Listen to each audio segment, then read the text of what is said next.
Le centre ressources de l'autisme est plein à craquer. Aux portes ouvertes sont venus les familles, les professionnels et les étudiants. Le rôle de cette structure régionale spécialisée est de diffuser ses connaissances et ses pratiques, de former les personnels.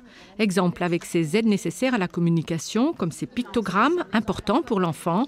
Il l'accompagne dans ses activités dans tous les lieux où il se trouve, à la maison et à l'école.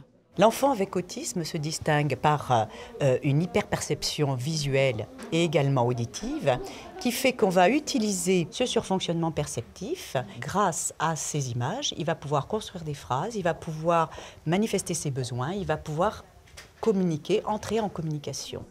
Il existe de nombreuses formes d'autisme. La priorité pour ces professionnels, c'est la nécessité du dépistage précoce, car un enfant sur 150 sera diagnostiqué trouble envahissant du développement.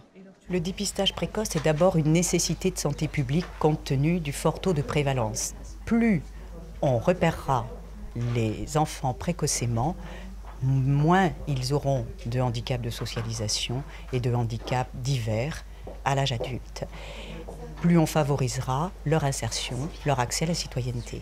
Le centre ressources est aussi tout un réseau mis en place dans la région. Il est utile pour les parents seuls et démunis lors de l'annonce du diagnostic.